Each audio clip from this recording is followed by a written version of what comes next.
Sir, earlier you mentioned that one of your main priorities would be to coordinate different government departments. You're like the conductor, Yes. right? With regard to poverty. Now, the president is still the agriculture secretary, and I was wondering if there's some possibility of coordination there, because you mentioned the need for feeding, because you said that the children go to school hungry, and so therefore they don't get to absorb what they're hearing or learning in the classroom.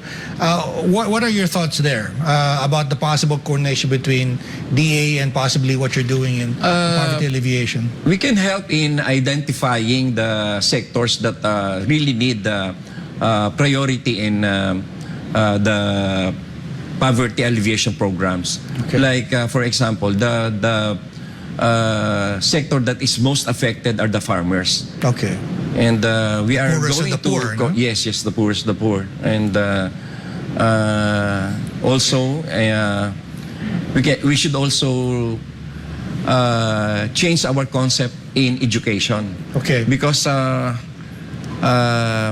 President Bongbong Marcos mentioned that from 2022 up to the present, we have already allowed at least 70,000 workers for deployment abroad. Okay. And let us admit that industrialization is still a dream for us. Okay. And it will take a long time before we Okay. can achieve the full industrialization that will give Okay. permanent jobs to our countrymen. Okay. And so, I was thinking that the easiest and the fastest way to increase our GDP Okay. and help our countrymen is through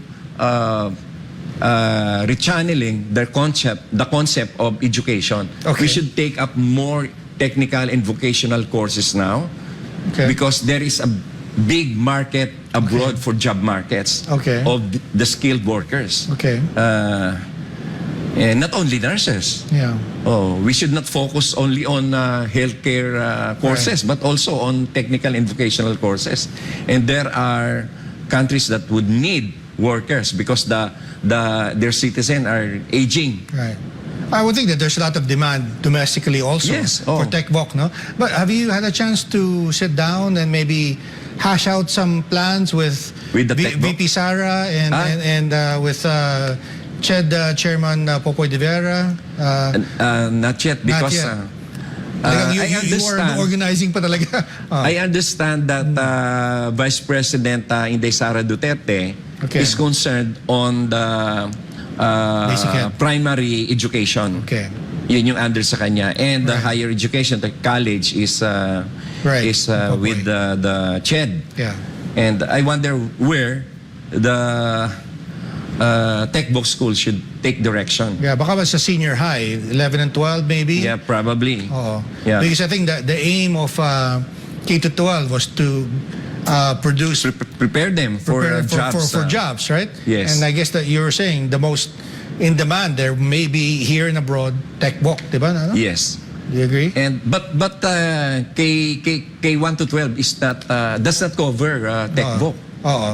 So we should promote tech voc More. more. Okay. I'm thinking of enrolling myself in the tech voc school. Okay. I will take up air conditioning so that I can service the air conditioners at home and Okay. also with my friends. Okay. And I suppose you haven't had a chance to talk to TESDA as well. Parang Not yet, not that's in the pipeline. Yes, because the Okay. test is already newly appointed. Yes. Yes. And we are still fixing or setting up our offices. Right. Right. I'm still completing my staffing.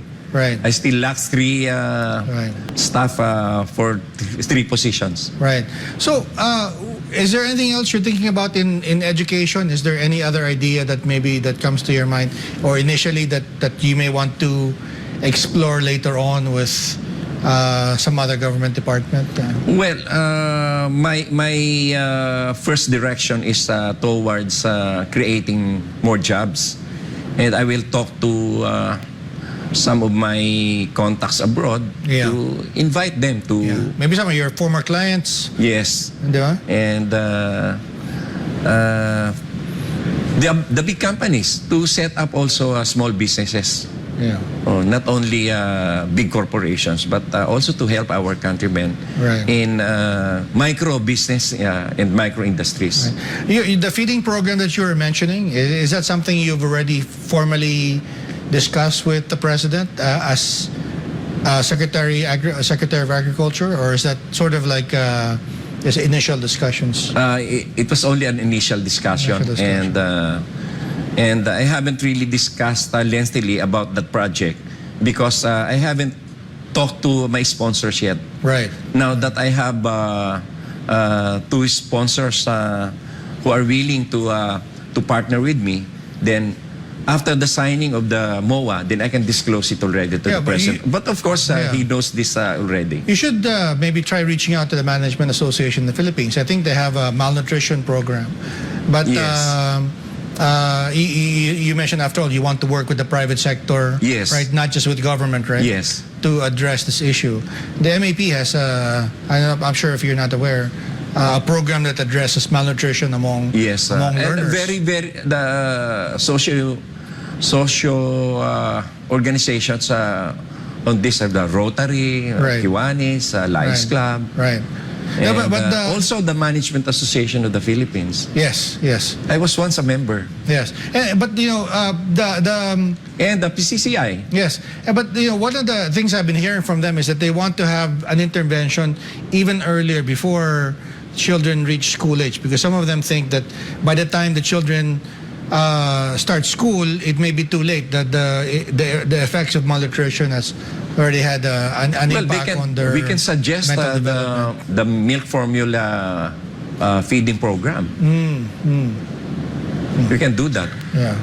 In Taiwan, newlyborns are provided by the government for at least 2 years. 2 years na libre yung gatas. I see. Well, that's a very interesting. Have you come across? try to, I know you're doing a lot of research now. Yes. Are there any other models that you came across that would be good for the Philippines to look at? Meron pa bang iba besides Taiwan? The micro industries, because Okay. China started to help the people through Right. micro industries. Yeah. No, maliliit na kumpanya that Right. will employ 20, 50 people. Right. And you don't have to create another San Miguel Corporation to help the Right. poor. Right. What about? Actually, the ideal setup should be micro industries I see. that are scattered all over the country. Because they employ a Yes, lot of and people, right? Yes. What do you think about climate change? Do you think is there a need to coordinate there? Because they say that climate change has been overwhelmingly about extreme weather events. People forget it's also a poverty problem, because the poorest of the poor are the ones who are vulnerable. People like you and me, we live in gated communities, but the poor they have shanties, or maybe they don't have any place to stay at all, diba? Have you thought about that? No, Maybe? honestly, Yeah. I haven't really studied Okay.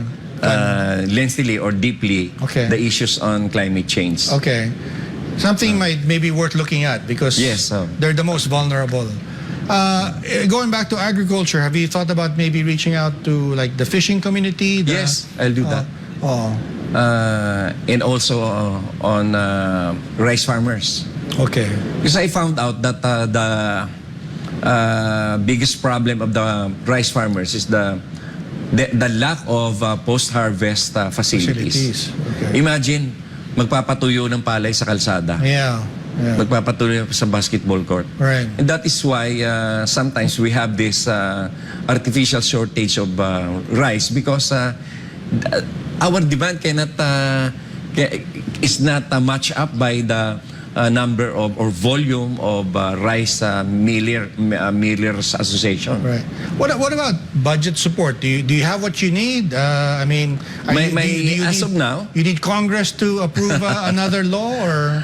as of now, my budget is only budget for the operation of the office. Okay. And if there are programs that should be implemented, there are agencies that will take care of it. Okay. Anyway, the process of anti-poverty is already distributed to a lot of agencies. Right. Like the NAPSI, the SWD, Right. and Urban Poor Commission. Right. Are you prepared to deal with some department secretary or government head that is protective of their turf, that meron na kami dito, huwag ka na makialam. Hindi naman. How would you deal with people like that? I'm sure they are aware that I am a presidential advisor, secretary of Office of the Presidential Advisor on Poverty Alleviation. Alam naman nila na I have a direct line with the president. I can bring up matters to the president, and if I can see that they are less cooperative, magkakakwentuhan na lang kami muna.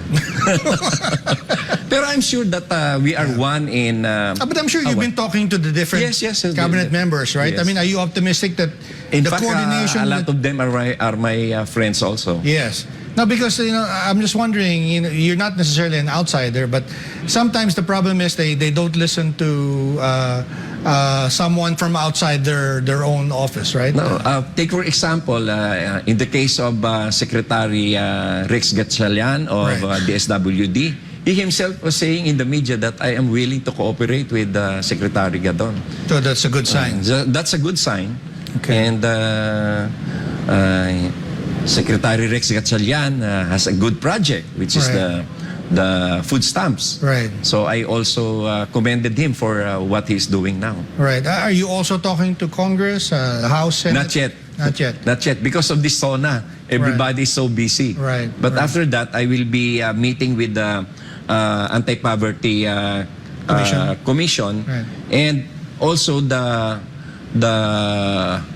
chairman of the Anti-Poverty Committee in Congress. All right.